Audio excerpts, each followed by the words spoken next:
I'm Diana Morgan, 35 years old, standing in my parents' lush backyard in Boston while the smell of charcoal and judgment fills the air. You're 35. Still lost, Mom whispered harshly, champagne sloshing in her glass as family members pretended not to listen. My sister Abigail's perfectly glossed lips curled into a smirk. I've got an interview with Nexus Solutions tomorrow, she announced proudly, eyes darting to gauge my reaction. I smiled quietly, savoring the secret knowledge only I possessed. Tomorrow, she'll walk into that interview and discover I'm the CEO of Nexus. Before I tell you what happened next, let me know where you're watching from the comments, hit that subscribe button, and stick around to see how my family's perception of failure was about to be completely shattered. Growing up as the Morgan family's different daughter meant constantly swimming against the current of expectations in our upper-middle-class household nestled in a respectable Boston suburb. From elementary school onward, I questioned the well-worn paths my parents considered non-negotiable, while my sister Abigail excelled at following their blueprint for success with military precision. Martha and Robert Morgan built their identities around impressive credentials and conventional achievements. Dad graduated summa cum laude from Harvard Law before joining a prestigious firm, while Mom leveraged her Yale MBA into a banking career she reluctantly paused to raise successful children. They viewed life as a series of predictable stepping stones: elite college, advanced degree, respected profession, timely marriage, well-behaved children, comfortable retirement. This philosophy transformed Abigail into their crowning achievement: class valedictorian, Cornell graduate, and relentless collector of accolades that adorned our family room walls like trophies of parental victory. Meanwhile, my early entrepreneurial ventures were dismissed as concerning evidence of an unfocused personality. The lemonade stand I expanded into 3 neighborhood locations at age 9, the custom friendship bracelet business that funded my first computer at 12, the website design service I launched for local businesses while still in high school. Diana has potential if she would just apply herself properly, became my parents' standard explanation at family gatherings, delivered with tight smiles and furrowed brows. The breaking point arrived during my second year of law school, a path I'd chosen primarily to placate my parents, when I discovered a technological solution to a document processing problem that lawyers had been struggling with for decades. The programming skills I taught myself during late nights after classes suddenly crystallized into a business concept that made my heart race with excitement and possibility. When I announced my decision to leave law school and pursue this vision, my parents didn't just disapprove. They orchestrated a full-scale family intervention in our living room, with Abigail sitting primly beside them as the exemplar of good choices. "This is throwing your life away," Dad declared, his voice escalating with each word. "No Morgan has ever dropped out of anything." Mom nodded vigorously, adding, "What about financial security? Respect? Your future family?" Abigail remained silent, but her expression spoke volumes, a mixture of secondhand embarrassment and barely concealed satisfaction at being, once again, the daughter who wouldn't cause such disappointment. That evening marked the beginning of my gradual separation from family gatherings, holiday celebrations, and Sunday dinners, not through dramatic declaration, but through the natural drift that occurs when fundamental values no longer align. While they expected me to come to my senses within months, I instead poured every waking hour into building Nexus Solutions from nothing, surviving on ramen noodles and determination during those early years when failure seemed far more likely than success. The distance between us grew proportionally to my company's growth, though they remained unaware of either trajectory. I made a deliberate choice to operate under my mother's maiden name professionally, ensuring that casual Google searches of Diana Morgan wouldn't reveal my mounting accomplishments in the tech industry. For 7 years, I constructed a life and company separate from their knowledge or approval, watching from afar as they continued celebrating Abigail's adherence to their prescribed path, her law school graduation, her engagement to a suitable banker, her purchase of a home in the right neighborhood. The irony wasn't lost on me that while they worried about my ability to support myself, I was quietly building a company valued at over $300 million, employing hundreds of people and revolutionizing legal document processing across the country. Their perception of me remained frozen in time, the disappointing daughter who couldn't follow simple instructions for success. I occasionally caught glimpses of their lives through holiday cards and distant social media connections, noting how Abigail's seemingly perfect trajectory had become their primary source of parental pride and validation. What they couldn't see, what no one in my family could see, was that their lost daughter had actually found exactly what she needed by walking away from their narrow definition of achievement. The annual Morgan family barbecue tradition began promptly at 3 o'clock on the last Saturday of June, a ritual as predictable as my mother's passive-aggressive comments about my life choices. This particular gathering marked my first appearance at a family function in nearly 8 months, a decision prompted more by curiosity than nostalgia after receiving my mother's text that mentioned Abigail had exciting career news to share. I arrived intentionally 10 minutes late, parking my modest Toyota several blocks away instead of the sleek Tesla that actually belonged to me, another calculated choice to maintain the facade they expected. The familiar scent of my father's carefully guarded barbecue sauce recipe permeated the air as I navigated through the immaculately landscaped backyard where approximately 20 relatives had already assembled, each clutching drinks and assumptions in equal measure. My Aunt Caroline spotted me first, her eyebrows lifting slightly before she composed her features into what I recognized as her supportive smile, reserved for family members experiencing difficulties. "Diana, what a lovely surprise to see you here," she exclaimed with exaggerated enthusiasm, air-kissing both my cheeks while discreetly assessing my clearance rack sundress, another conscious choice for the occasion. "We were just talking about Tyler's new position at Massachusetts General," she continued, gesturing toward my cousin who stood proudly recounting some surgical procedure to an attentive audience of relatives.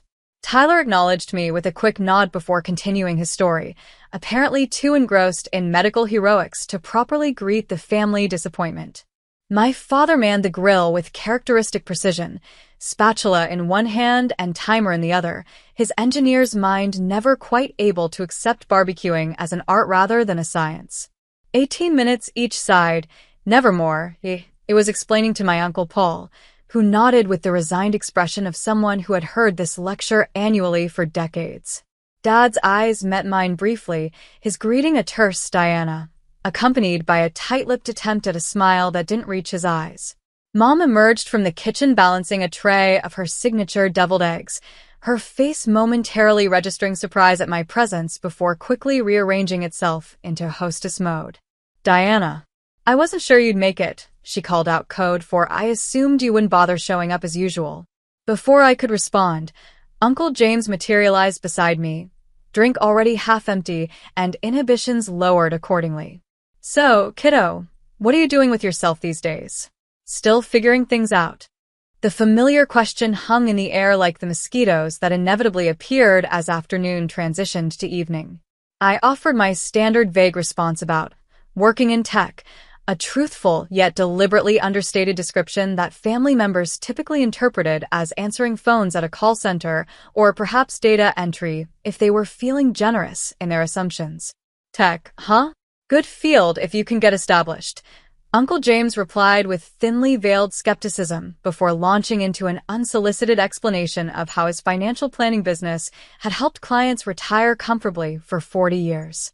The afternoon progressed predictably. Conversations about mortgages, private schools, vacation properties, and retirement portfolios dominated as I drifted between groups, offering non-committal responses when directly addressed while observing the familiar family dynamics with anthropological detachment.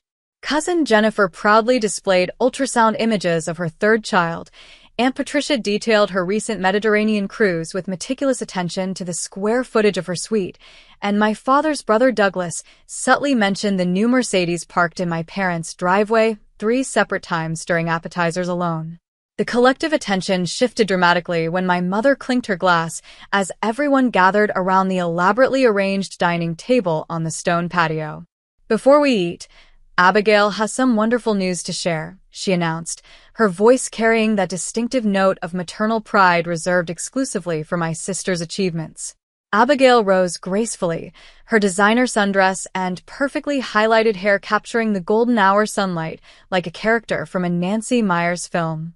I'm thrilled to announce that after months of networking and preparation, I've secured an interview with Nexus Solutions, she proclaimed, pausing dramatically to allow appropriate gasps and murmurs. It's an executive position in their legal department, and according to my contact there, they're very impressed with my background. The collective family reaction suggested she'd announced a guaranteed Nobel Prize rather than merely an interview, with congratulatory exclamations and knowing nods exchanged across the table. Nexus is absolutely disrupting the entire legal technology sector, my father announced authoritatively, despite having never mentioned the company in my presence before. Their valuation jumped 80% last year alone. My mother beamed while squeezing Abigail's shoulder affectionately, adding, "They only interview the very top candidates. Less than 2% of applicants even get a call back." The irony of hearing my own company's statistics quoted back to me nearly caused an involuntary laugh to escape, which I quickly disguised as a cough. Mom's gaze shifted from Abigail to me, her expression transforming from radiant pride to thinly disguised disappointment in the space of seconds. "Why can't you be focused like your sister, Diana? At 35, you should have found your path by now." The table fell momentarily silent, that uncomfortable quiet that descends when someone speaks aloud what others think but know better than to say. Abigail filled the awkward pause with practiced diplomacy. "I'm sure Diana is doing fine in her own way," delivering the statement with such condescension that it sounded more insulting than silence would have been. This opened the floodgates for a family-wide assessment of my perceived shortcomings, thinly veiled as concern. Aunt Patricia wondered aloud if I'd considered administrative work at a stable company with good benefits. Uncle James suggested it wasn't too late to consider community college for an associate's degree in something practical, and Cousin Tyler helpfully noted that the hospital cafeteria was hiring cashiers with very reasonable hours and employee discounts. Throughout this public dissection of my apparent failures, I maintained a slight smile, allowing their assumptions to wash over me while mentally reviewing the quarterly projections meeting I'd be leading Monday morning for a company none of them realized I had built from nothing.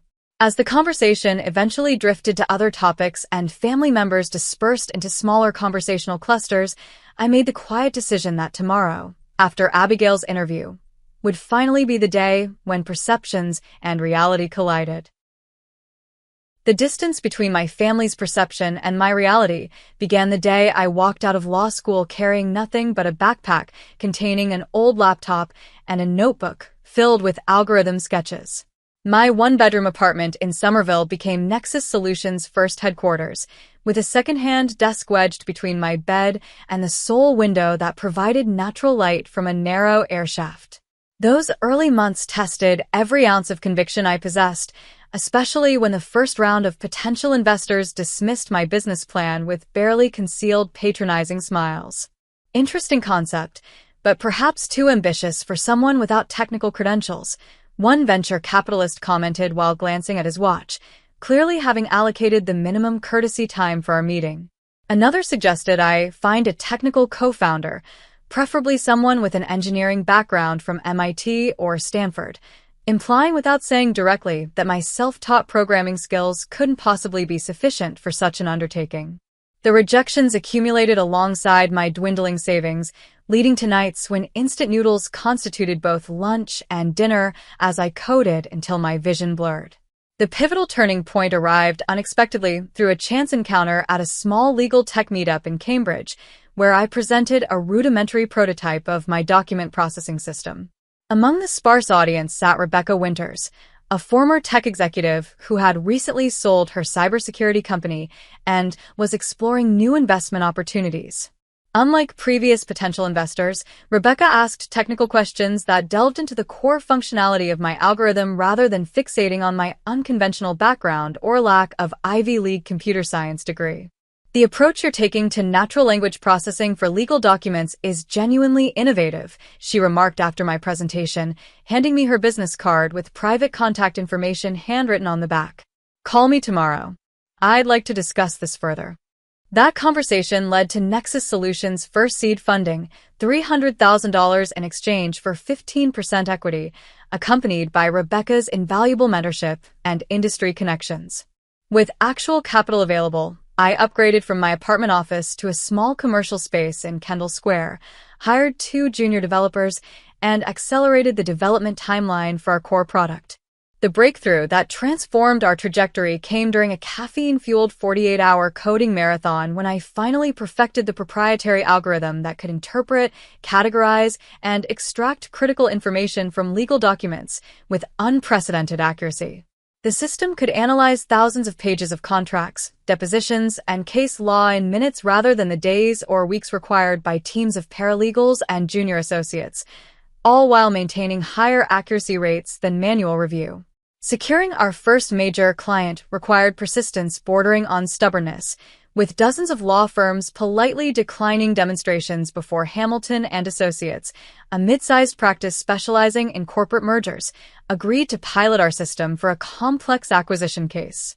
Their senior partner's skeptical expression transformed into stunned disbelief when our software completed in 30 minutes what would have required his team approximately 3 weeks of manual document review.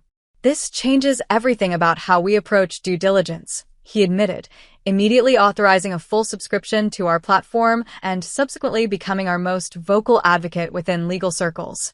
While the company steadily grew, I maintained a deliberate separation between my professional achievements and my family relationships.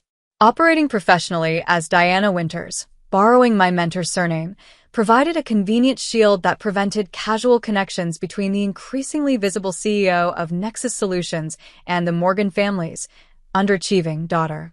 The strategic decision to maintain this divided identity stemmed not from shame, but from a desire to succeed entirely on my own merits, without either the advantage or the burden of family connections.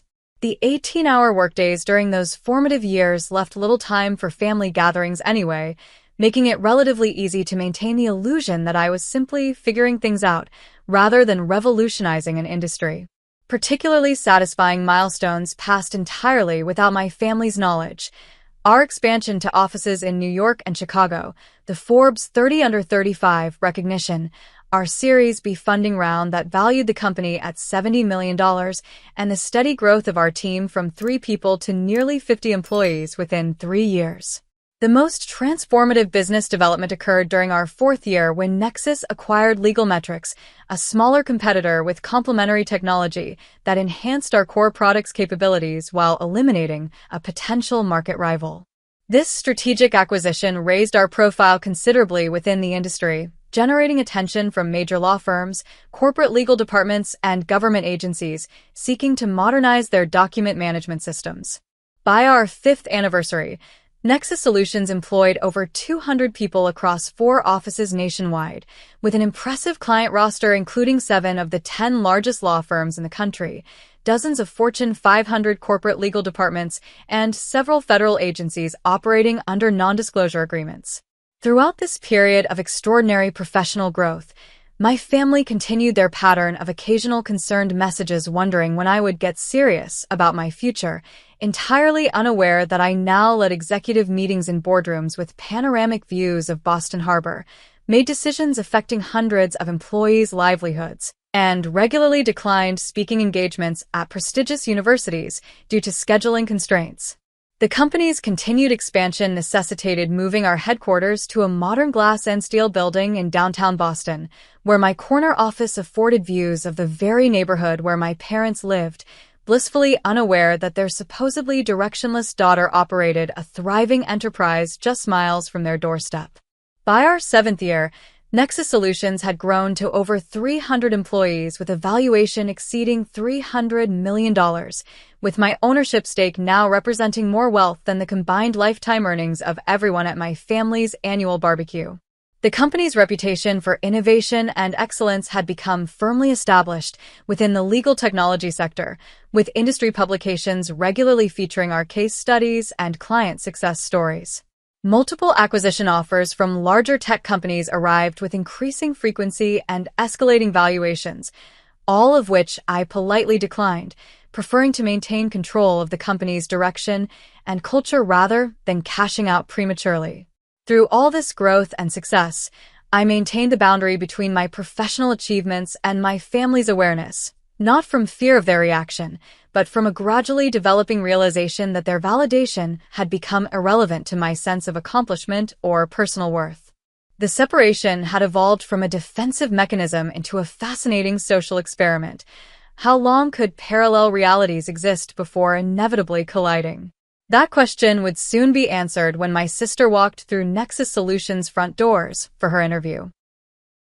The contrast between my family's perception and my actual circumstances hit me with renewed force as I entered my penthouse apartment overlooking the Charles River that evening after the barbecue, kicking off the deliberately scuffed flats I'd worn to maintain appearances and stepping onto the cool marble floor of my entryway. Floor-to-ceiling windows captured Boston's glittering skyline while the sophisticated home automation system sensed my arrival, gradually illuminating the space and activating the built-in sound system to play a soothing jazz playlist. Shrugging off the clearance rack sundress that had served as part of my disguise, I changed into silk loungewear and poured myself 2 fingers of 18-year-old Macallan, a small reward for enduring 3 hours of thinly veiled criticism and condescension from people whose combined net worth I could exceed with a single month of my current income. The irony wasn't lost on me that while my cousin Tyler bragged about his surgical residency's 80-hour workweeks, I had negotiated healthcare contracts that would determine the quality of care for thousands of patients across multiple hospital systems.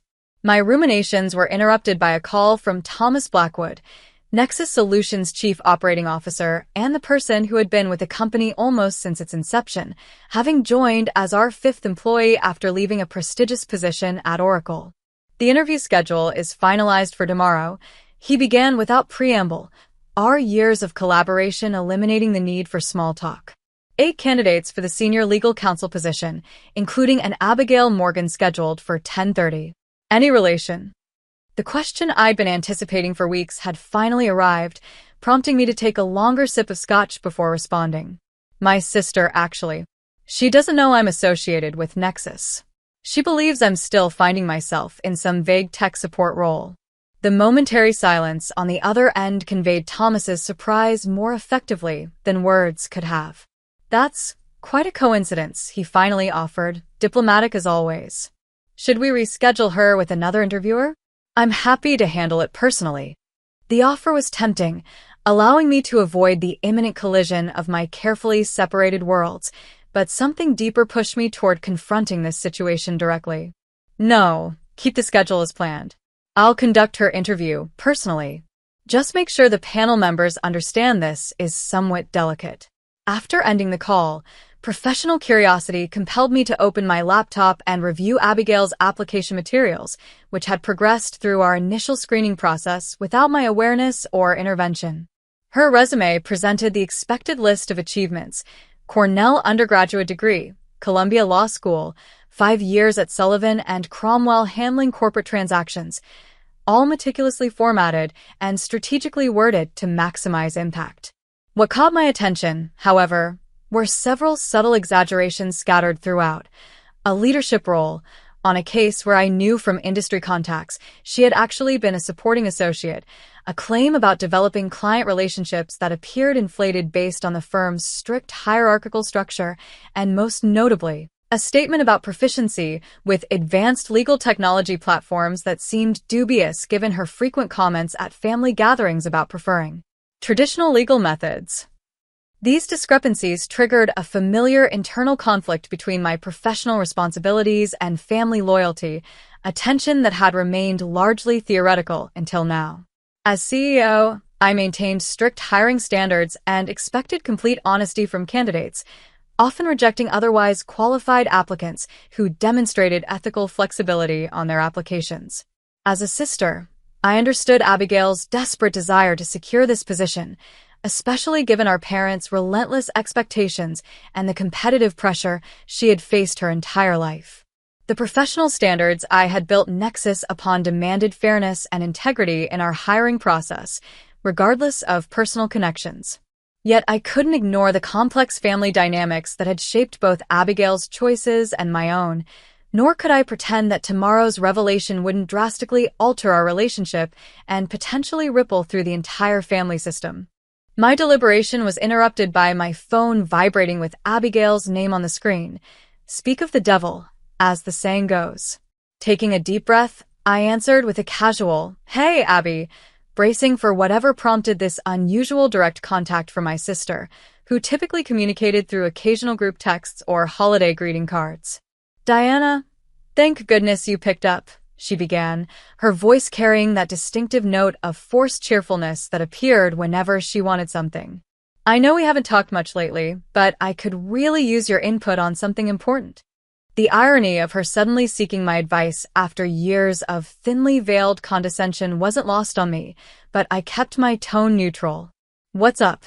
I asked, settling deeper into my leather sofa while watching a water taxi navigate the darkening river below. "It's about my interview tomorrow at Nexus Solutions." "I know you work in tech, even if it's not, executive-level stuff," she explained, the qualification ensuring I remembered my place in her perception of the professional hierarchy. "I thought you might have some insights about what tech companies look for, especially one as innovative as Nexus. Any advice would be really helpful." The conversation that followed bordered on surreal as Abigail alternated between seeking genuine advice about the interview and offering condescending career guidance for my own situation. "After I secure this position, I could probably put in a good word for you," she offered magnanimously. "They must need people in IT support or administrative roles. It could be a fresh start for you, a real company with benefits and everything." I murmured noncommittal thanks, while suppressing the urge to mention that I had personally designed the comprehensive benefits package she was so excited about potentially receiving. "You know, Diana," she continued, her voice taking on the familiar lecturing tone I'd endured at countless family gatherings, "it's never too late to get your life together. Look at me. I've followed a clear path, made strategic choices, and now I'm being considered for a senior position at one of the most innovative companies in legal tech. You could turn things around too with some structure and focus." The temptation to reveal everything in that moment was nearly overwhelming, but I recognized it as an impulse driven more by petty satisfaction than constructive purpose. Instead, I offered genuinely useful interview advice stripped of any hints about my actual role. Prepare specific examples of problem solving, research the company's recent projects, and demonstrate authentic interest in legal technology's future. After ending the call with Abigail, I spent much of the night weighing various approaches to tomorrow's inevitable confrontation, considering outcomes ranging from vindictive revelation, immediately disqualifying her for the misleading resume, to quiet intervention, recusing myself and ensuring she got the position regardless of qualifications. By morning, having slept fitfully between bouts of ethical wrestling, I arrived at a decision that honored both my professional responsibilities and the complicated love I still maintained for my family despite years of misunderstanding and judgment. I would handle the situation with complete transparency and integrity, allowing Abigail to be evaluated on her actual merits while no longer hiding my own achievements or enabling family fiction. The morning brought uncharacteristic butterflies to my stomach as I dressed in my standard work attire, a tailored charcoal suit, ivory silk blouse, and the subtle diamond studs that had been my first significant purchase after Nexus secured its series of funding. My driver, Michael, sensed my unusual tension during our morning commute. "Everything all right, Ms. Winters?" he inquired, using my professional surname with the practiced discretion that characterized our 5-year working relationship. "Family matters intersecting with work today," I replied vaguely, watching Boston's morning bustle through tinted windows. "Could be complicated." Michael nodded sagely in the rearview mirror. "Those are always the trickiest situations. Best of luck sorting it out." If only he knew the full magnitude of what sorting it out would entail. I arrived at Nexus headquarters 30 minutes earlier than usual, the gleaming 32-story building's facade reflecting the morning sunlight across the harbor. Security staff and receptionists greeted me with their usual respectful "Good morning, Ms. Winters," as I crossed the marble-floored lobby toward the private elevator that accessed executive floors. Reaching my corner office on the 30th floor, I found Thomas waiting with a leather portfolio containing candidate profiles for today's interviews, his punctuality reflecting the military background he rarely discussed, but that informed his meticulous approach to operations. "I've briefed the interview panel about the unusual circumstances with Ms. Morgan," he confirmed, maintaining professional terminology rather than calling her my sister. They understand the sensitivity, but will evaluate her objectively against our standard criteria. Her technical assessment is scheduled before your interview segment. I nodded appreciation for his discretion. And the panel members? Thomas consulted his notes, though I suspected he had memorized the details.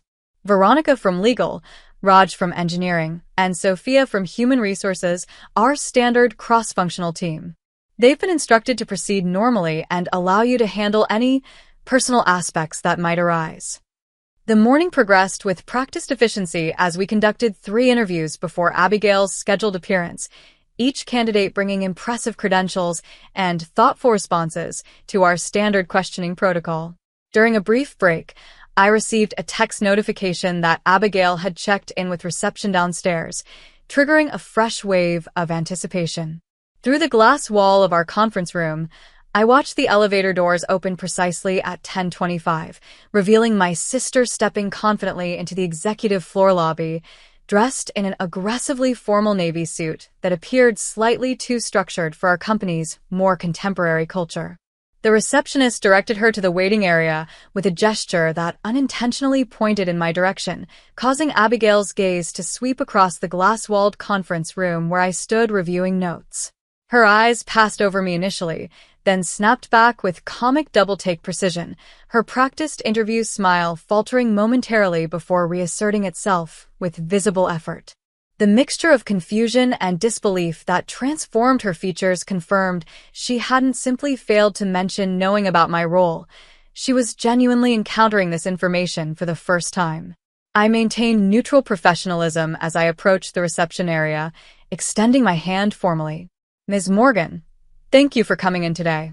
I'm Diana Winters, CEO of Nexus Solutions. Please follow me to the conference room. Abigail's hand felt cold and limp in mine, her cognitive dissonance almost palpable as she struggled to reconcile the sister she had dismissed as directionless with the executive now controlling her professional fate. Diana? You work here? She finally managed, her voice barely above a whisper. You're with reception? The assumption that I must be in an administrative role despite my introduction spoke volumes about the depth of her perception. I founded Nexus Solutions 7 years ago and have served as Chief Executive Officer since its inception, I clarified matter-of-factly, leading her toward our conference room where 3 curious panel members awaited, clearly sensing unusual dynamics despite their professional composure. We'll be conducting your interview with our standard panel approach. Please take a seat. The 90 minutes that followed ranked among the most surreal professional experiences of my career, watching my typically poised and articulate sister struggle through standard interview questions while periodically darting bewildered glances in my direction. Her responses became increasingly disjointed as she attempted to reconcile her prepared interview strategy with the shocking reality of her audience. When Raj inquired about her experience with technology platforms similar to our core product, Abigail's claim to extensive familiarity crumbled under basic follow-up questions that revealed her fundamental misunderstanding of our system's functionality. Veronica's probing about complex legal scenarios yielded similarly superficial responses that might impress non-lawyers but failed to demonstrate the depth required for our senior counsel position. By the time we reached Sophia's behavioral questions about managing professional challenges, Abigail had visibly abandoned her rehearsed responses, instead answering with uncharacteristic authenticity about struggling with work-life balance and feeling perpetually inadequate despite outward achievements. After the panel members excused themselves, leaving us alone in the conference room with its panoramic harbor views, the carefully constructed facade between my family and professional identities finally dissolved completely. I don't understand, Abigail began, her voice unsteady. You're actually running this entire company? The same company featured in the Wall Street Journal last month? I nodded, allowing her the space to process this revelation at her own pace. Why didn't you ever tell any of us? Why would you let Mom and Dad think you were? She trailed off, apparently unable to verbalize the family's collective assumption about my circumstances. Failing? Struggling? Lost, I supplied calmly. Because their definition of success never aligned with my vision, and at some point, I stopped needing their validation to measure my own worth. Abigail's expressions cycled rapidly through disbelief, anger, embarrassment, and finally settling into something resembling panic. So yesterday, when everyone was talking about how directionless you are and I announced my interview here, you already knew that I'd be conducting your interview? Yes. The implications of this sequence appeared to hit her with physical force, her shoulders slumping as color drained from her face. God, I even called to give you career advice. Offer to help you get an entry-level position. A hysterical edge crept into her voice. This is humiliating. Rather than responding immediately, I walked to the office kitchenette and returned with 2 glasses of water, placing one before my visibly distressed sister. Abigail, I didn't orchestrate this situation to embarrass you. You applied through normal channels, were screened by our HR team based on your qualifications, and progressed to interviews without any intervention from me. Taking the seat beside rather than across from her, I continued more gently. What troubles me isn't that you didn't know about my position. That was my choice to keep private. It's that your application contains several claims that don't align with the reality of your experience. The directness of this observation caused her to flinch slightly before her legal training reasserted itself. I may have emphasized certain aspects of my experience to highlight relevant skills. She began defensively before abruptly stopping herself. Something unexpected happened then. Abigail's carefully cultivated professional mask crumbled entirely as tears formed in her eyes. Do you have any idea what it's like? She asked quietly. Being the successful daughter that mom and dad parade around? The expectations never stop increasing. Cornell wasn't good enough. It should have been Harvard. Making law review wasn't enough. I should have been editor. Every achievement just raises the bar for the next impossible standard. This raw vulnerability from my perpetually composed sister caught me completely off guard. Each family gathering, I have to arrive with some new accomplishment, some evidence that their investment in me is paying off, she continued, wiping tears with uncharacteristic disregard for her makeup. When I heard about this position at Nexus, it seemed perfect, prestigious enough to satisfy them, challenging enough to actually engage me. I've been miserable at Sullivan and Cromwell for years, but quitting without something better wasn't an option. The revelation of Abigail's private struggles beneath her seemingly perfect adherence to our parents' expectations shifted something fundamental in my perception of our family dynamics. The golden child and the disappointment suddenly appeared as 2 sides of the same damaged coin, both responding to parental conditional love, just with different coping mechanisms. I had no idea, I admitted, reaching across the conference table to squeeze her hand briefly. From the outside, you always seemed completely aligned with their vision, thriving under the same expectations that felt suffocating to me. Abigail gave a hollow laugh. That's what makes this so ironically perfect. You escaped their expectations and built something extraordinary on your own terms. I followed their blueprint exactly and ended up miserable, faking qualifications for a job interview at my rebellious sister's company. The absurdity of the situation finally broke through the tension, causing us both to laugh with a genuineness I couldn't remember sharing with my sister since childhood. As our conversation shifted toward more honest territory than we'd explored in decades, the superficial sibling rivalry imposed by parental expectations began dissolving, replaced by tentative recognition of shared experiences viewed through different lenses. The emergency family dinner orchestrated by Abigail that evening brought me back to my parents' colonial-style home in Beacon Hill for the second time in 48 hours, a frequency unprecedented in recent years. My mother's confusion was evident when she opened the door to find me standing beside Abigail, both of us arriving in the same vehicle rather than separately, as would have been expected given our historically distant relationship. "Diana, I didn't realize you were joining us," she remarked with poorly disguised surprise, her gaze flicking between my business attire and Abigail's uncharacteristically subdued expression. Abigail mentioned needing to discuss something important, but didn't specify. "This concerns all of us," Abigail interjected with unusual assertiveness, guiding me into the formal dining room where our father already sat reviewing documents at his customary place at the head of the table. Robert Morgan glanced up with mild irritation at the interruption, his reading glasses perched low on his nose, before registering my unexpected presence. "Diana, Is everything all right? The automatic assumption that my appearance at an unscheduled family gathering must indicate some personal crisis spoke volumes about their perception of my life stability. Before I could respond, Abigail took control of the narrative. Mom, Dad, we need to have an honest conversation about something important. It's about my interview today. My mother brightened immediately, interpreting this as good news about the position we'd heard so much about at yesterday's barbecue. Did they offer you the job already? I told your father they would recognize your qualifications immediately. Her enthusiasm dimmed slightly as she noticed Abigail's lack of celebratory energy. What happened, sweetheart? Did something go wrong? My sister took a steadying breath before continuing. The interview went differently than expected. I discovered something significant about Nexus Solutions that none of us knew. She paused, glancing at me with a silent request to take over the revelation. I founded Nexus Solutions 7 years ago when I left law school. I stated simply, watching their expressions shift from confusion to disbelief. I've been serving as CEO since its inception. The company currently employs over 300 people nationwide and was valued at $312 million during our last funding round. The stunned silence that followed stretched uncomfortably until my father broke it with characteristic skepticism. That's impossible. We would have known something like that. My mother's reaction proved more immediately practical. Nexus Solutions, she repeated slowly. Diana Winters is listed as the founder in all the articles. She reached for her phone, typing rapidly. You've been using a different name professionally?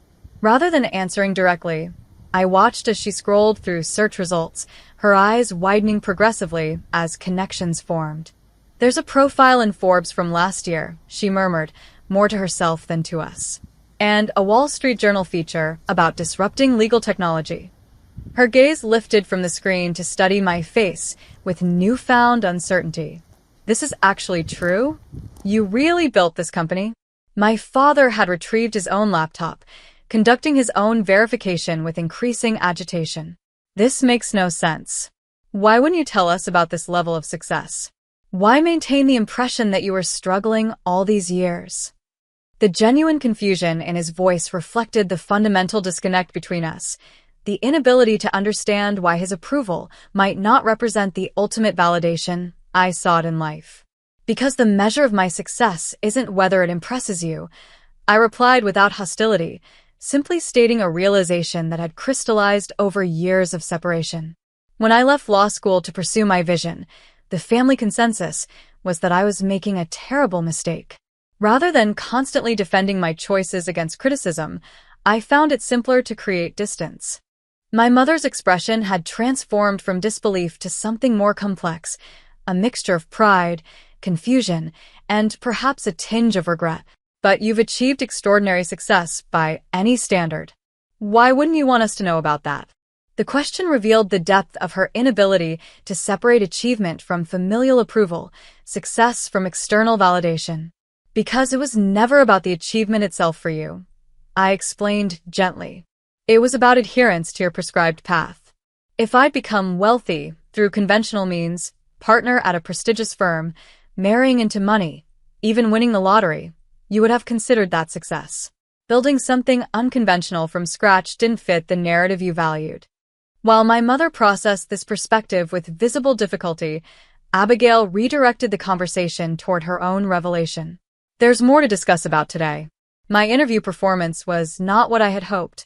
I've been so focused on maintaining the appearance of professional satisfaction and achievement that I've neglected developing genuine expertise or passion for my work. This unprecedented admission of vulnerability from the family's golden child shifted attention away from my revelation, causing both parents to focus on Abigail with concerned expressions. What are you saying, sweetheart?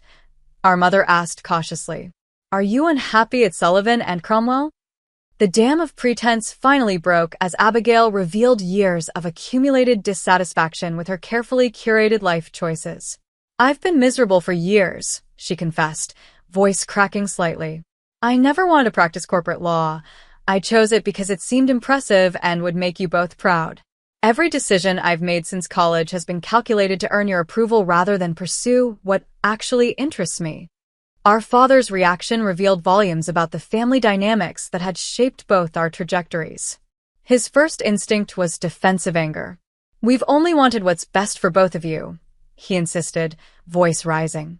"Everything we've done was to ensure you had every advantage, every opportunity." My mother nodded vigorously in agreement, adding, "We pushed because we believed in your potential." How is that wrong? The familiar pattern of parental defensiveness followed by justification threatened to derail the honest conversation until I interjected with quiet firmness. "The issue isn't that you wanted us to succeed. It's that you defined success so narrowly that it left no room for our own definitions or authentic interests." This observation landed with unexpected impact, creating a momentary silence as they appeared to genuinely consider the perspective. The conversation that followed unfolded with several hours of increasingly honest exchanges about expectations, conditional approval, and the damage of measuring love through achievement. My father eventually lapsed into uncharacteristic quietness, his typical authoritative certainty replaced by reflective listening as both his daughters revealed perspectives he had never considered. My mother alternated between defensive justifications and moments of genuine insight about her role in creating the dynamics that had fractured our family connections. By the time dessert was served, largely untouched as emotional appetites overshadowed physical ones, I had established clear boundaries for future family interactions. "I'm willing to rebuild our relationship, but only on terms that respect my autonomy and life choices. Conditional approval isn't something I'm interested in earning anymore." This declaration, delivered without anger but with firm conviction, marked a fundamental shift in our family power dynamic. The evening concluded with tentative steps toward a new understanding, not instantaneous healing of decades of misalignment, but the beginning of a more authentic connection based on who we actually were rather than who our parents had expected us to become. 6 months after the revelations that transformed our family's understanding of success and achievement, the Morgan family dynamics had shifted in ways both subtle and profound. My parents' spacious home, once adorned exclusively with Abigail's accomplishments, now displayed framed articles about Nexus solutions alongside photographs from both daughters' lives, an external representation of internal changes gradually taking root. The most significant transformation occurred in my relationship with Abigail, which evolved from distant competition to genuine collaboration after she declined the position at Nexus, acknowledging honestly that her qualifications didn't match the role, and instead accepted my offer to help her explore career paths that genuinely engaged her interests. Our weekly coffee meetings became opportunities for authentic connection as she gradually uncovered a passion for educational technology that had been buried beneath years of parental expectations. "I've spent so much time trying to win a game I never actually wanted to play," she confided during one such meeting, stirring her latte thoughtfully. "Watching you present to your executive team last week was eye-opening, not because of your position or the company's success, but because of how genuinely excited you are about the work itself." This observation captured perfectly the fundamental shift in perspective she was experiencing. I established healthier boundaries with our parents while simultaneously building more authentic connections, no longer avoiding family gatherings, but approaching them with clear limits on certain topics and behaviors. When my mother slipped into old patterns, comparing my single status to Abigail's relationship, "35 is getting up there, Diana, and you're such a catch now with your company," I responded with calm directness. "Mom, we discussed how comparing your daughters doesn't foster healthy relationships. I'm happy with my life exactly as it is." These gentle but consistent corrections gradually modified behaviors that had seemed immutable for decades. My father's adjustment proved surprisingly substantial once his initial defensiveness subsided. His engineering mind approached our strained relationship as a problem to be solved, leading him to seek books on parental expectations and even attend a workshop on family dynamics, efforts that would have been unimaginable mere months earlier. "I've been thinking about what you said regarding conditional love," he acknowledged during a private conversation in his study. "It wasn't intentional, but I see now how our focus on achievements might have communicated that our approval was performance-based." This humble acknowledgement, clearly difficult for a man accustomed to certainty, opened pathways for healing that decades of argument never could have achieved. The professional consequences of our family revelations proved equally transformative. Abigail, liberated from the pressure to maintain appearances of corporate law happiness, discovered genuine enthusiasm for developing educational platforms that made legal concepts accessible to underserved communities. Her legal background, combined with newly developed technical knowledge, acquired through courses I helped her identify, positioned her uniquely in an emerging field that engaged both her analytical abilities and previously unexpressed creativity. Watching her excitement grow as she developed her first prototype educational game for high school students interested in law provided satisfaction entirely different from my business achievements. The joy of witnessing authentic passion replace performative success.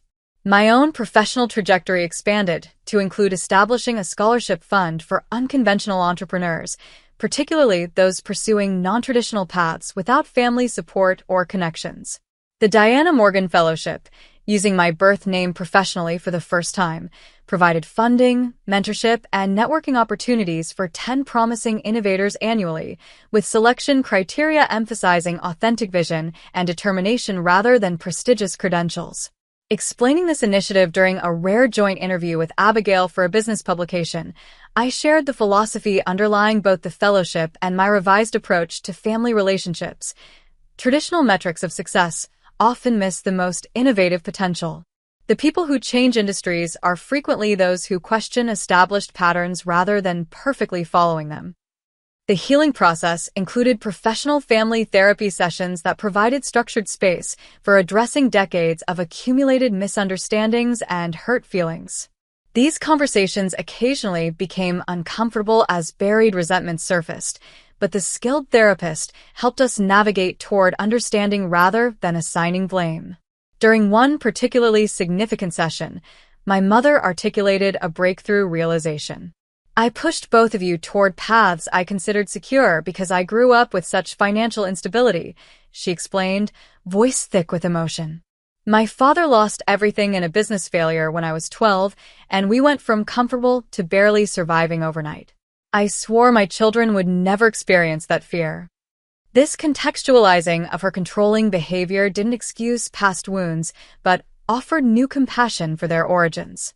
The first family gathering after 6 months of this intensive healing work, a smaller, more intimate dinner rather than the performance-oriented barbecue that had triggered our confrontation, demonstrated tangible progress in our communication patterns. Conversations flowed toward genuine interest rather than achievement accounting, with questions about fulfillment and passion replacing interrogations about promotions and credentials. When my Uncle James began his usual inquiry about career advancements, my father surprised everyone by intercepting gracefully.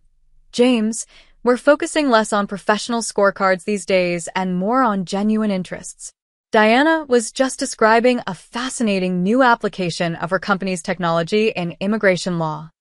This simple redirection represented months of internal work and shifting priorities. My mother's evolution perhaps most poignantly manifested in a private conversation on her garden terrace as autumn leaves drifted around us.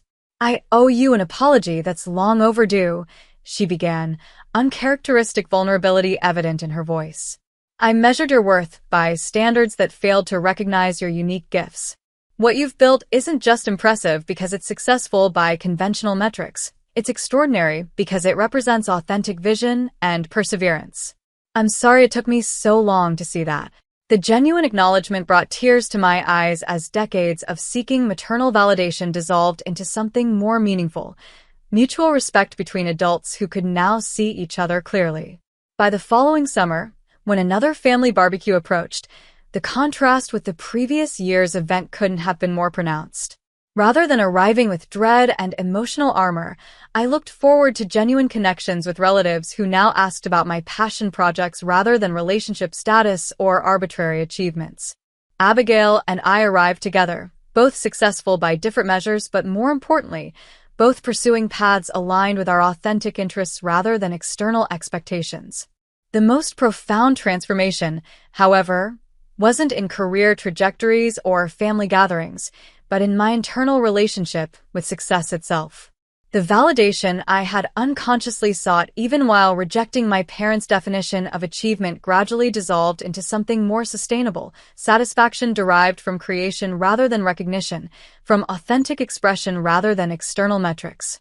This perspective shift represented the true liberation from family patterns, allowing appreciation for accomplishments without attachment to others' perceptions of their value. The life lesson emerging from this family transformation transcended simple narratives about following one's dreams or standing up to parental pressure. It revealed the subtle distinction between rejecting others' definitions of success and truly creating one's own, a difference between rebellion against external standards and authentic alignment with internal values. The courage required wasn't in dramatic confrontation but in quiet persistence, building something meaningful while releasing the need for validation from those who couldn't yet understand its value. As I reflect on this journey from apparent failure to recognized success to something more meaningful than either label can capture, I realize the most important freedom isn't financial independence or professional autonomy, but liberation from seeking approval as a measure of worth. The peace I discovered came not from proving my parents wrong about my choices, but from reaching a place where their opinion, whether critical or approving, no longer defined my sense of accomplishment or fulfillment. Have you ever had to choose between family expectations and your authentic path? How did you navigate that challenging terrain? I'd love to hear your experiences in the comments below. Don't forget to subscribe if you found meaning in this story, and hit that like button to help others find these reflections on redefining success beyond external validation. Share with someone who might be struggling with similar family dynamics. Sometimes knowing we're not alone in these complex journeys is the most valuable gift we can receive. Thank you for joining me in this vulnerable sharing, and remember that true success isn't what others can see and applaud, but the alignment between your daily choices and your deepest values.